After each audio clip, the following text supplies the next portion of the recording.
जी आ चुके अब सरकार बनाने को लेकर गठबंधन में अब कयासों का दौर चल रहा है। इस बीच बड़ी खबर ये आ रही है कि चिराग पासवान आज दिल्ली आ रहे हैं। एनडीए की बैठक में शामिल होंगे चिराग पासवान। चंदन, दिल्ली में आज एनडीए की बैठक होने जा रही है और चिराग पासवान इस बैठक में हिस्सा लेने के लिए पहुंच रहे हैं। चिराग पासवान जिन्होंने अपने पिता की परंपरागत सीट हाजीपुर से शानदार जीत दर्ज की है, साथ ही साथ उनके 5 सांसद भी जीते हैं और ऐसे में एक विजेता के तौर पर और कहा जाए कि बीजेपी के भरोसेमंद सहयोगी के तौर पर चिराग पासवान डटे रहे हैं पिछले 10 सालों से और निश्चित तौर पर इसका उनको इनाम मिलेगा। शायद मुझे पूरी उम्मीद है कि इनाम मिल सकता है। 3 बार से एक बार उसको 7 सीट दी गई, एलजेपी ने जीता, 6 सीट भी जीती, 5 दी गई, 5 के 5 यानी कि 100% स्ट्राइक रेट अगर आप देखें तो बीजेपी के सहयोगी दल एलजेपी आर कर रहा है। लेकिन इस बीच सवाल कई सारे हैं। सवाल क्या है वो भी जल्दी से आप देखिए। क्या कांग्रेस ने संविधान नैरेटिव में बीजेपी को फंसा दिया? टिकट बंटवारे का बीजेपी को सबसे बड़ा नुकसान उठाना पड़ा। 400 पार के नारे से समर्थकों ने माना कि हम तो जीत ही गए, मेहनत छोड़ दी क्या? बिल्कुल, और 2 बार की एंटी इनकम्बेंसी कहीं ना कहीं भारी पड़ी और पार्टी कार्यकर्ताओं की उपेक्षा से बढ़ा असंतोष। ये 5 सवाल है जिनके जवाब निश्चित तौर पर बीजेपी ढूंढना चाहेगी। और इन सब के बीच बड़ा सवाल, नई सरकार में सबसे बड़ा किंग मेकर कौन? ये किंग मेकर जो टर्म हुआ करता था ये लालू यादव के समय में कॉइन किया गया था। 96 के दौरान लालू यादव सबसे बड़े किंग मेकर थे। उसके बाद जब एनडीए का गठन हुआ था तो तब चंद्रबाबू नायडू भी थे और नीतीश कुमार भी थे और एक बार फिर से इतिहास दोहराया है। समीकरण को समझना, अब ये जरा समीकरण को समझना भी बहुत जरूरी है कि आखिर क्यों इनको किंग मेकर कहा जा रहा है, नायडू और नीतीश कुमार को। अब ये देखिए दोनों की सीटें आप देख लीजिए गौर से। 16 सीट है टीडीपी की, 12 सीट जीत कर आई है जेडीयू। दोनों को मिला दे तो आंकड़ा कितना होता है? 28 का।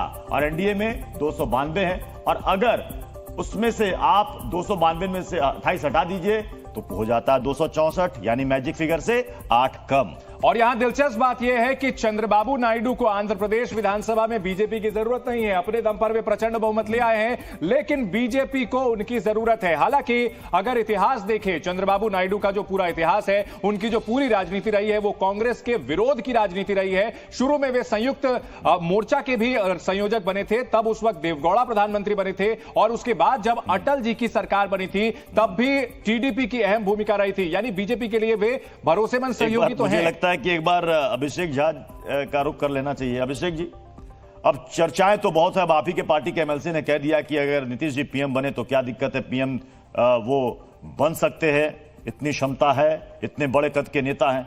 अगर पीएम पद का ऑफर आएगा तो जेडीयू पाला तो नहीं बदल लेगी? देखिए, अगर और मगर मैं विश्वास तो रखता नहीं हूं और अगर और मगर के हिसाब से सवाल तो हो सकता है लेकिन जवाब नहीं हो सकता है। आप अगर के हिसाब से पूछिए कि अगर ऐसा होगा, लेकिन मैं आपको लेकिन एक बात तो है ना अभिषेक जी, इसी अगर मगर में पॉलिटिकल पार्टियां अपनी नई डगर भी खोज लेती है। नीतीश जी ने खोजा है, नीतीश जी ने 2 बार खोजा है, अगर मगर में डगर खोजा है। नीतीश जी ने तो बहुत सारी पॉलिटिकल पार्टियों को डगर भी दिखाई है। इंडिया अलायंस की नींव रखी, पटना में बैठक की, सभी पार्टियों का समन्वय कराया, तब जाकर आज इंडिया अलायंस वाले इस स्थिति में आ भी पाए। तो डगर तो नीतीश कुमार जी ने ही बनाई थी, लेकिन डगर अलग कर ली है हमने और एक मजबूत इरादे के साथ हम चल रहे हैं। बातें स्पष्ट है, साफ है। आज एनडीए की रणनीति रूपरेखा तैयार। जो अभिषेक जी ने बात कही है वो बहुत बड़ी कसक है और इसका जवाब अखिल जी, कांग्रेस पार्टी को कहीं ना कहीं ये सोचना चाहिए था कि नीतीश कुमार इंडिया गठबंधन के लिए उन्होंने इतनी मेहनत की थी, अगर आप लोगों के साथ रहे होते तो सोचिए नतीजा क्या हो सकता था। उनको पर्याप्त तवज्जो नहीं दी गई थी और अब आप लोग जो है पलक पावड़े बिछा रहे हैं उनके लिए। नहीं, पलक पावड़े तो कहां बिछा रहे हैं? ये कौन सी बात हुई कि पलक पावड़े? शरद पवार जी ने कल फोन किया उनको, आपके जो गठबंधन के दूसरे गेट पर नो एंट्री का लगा दिया क्या बोर्ड? नो एंट्री और जेडीयू। कांग्रेस पार्टी को रिप्रेजेंट करने के लिए आया हूं सर, शरद पवार जी की अलग पार्टी। अरे चलिए मैं आप ही से पूछ रहा हूं, कांग्रेस ने नीतीश बाबू के लिए नो एंट्री का बैन तो नहीं लगा दिया है ना, बोर्ड तो नहीं लगा दिया है नो एंट्री? देखिए, अभी तक तो हमारी बैठक ही नहीं हुई। आपको पता है कि कल राहुल गांधी जी और खड़गे साहब की जो प्रेस कॉन्फ्रेंस थी, उन्होंने कहा था कि आज यानी कि 5 तारीख को 6 बजे शाम के हमारी इंडिया अलायंस की सब घटक दलों की बैठक होगी। उसके बाद में हम लोग फैसला लेंगे कि आगे का क्या कोर्स रहेगा हमारा।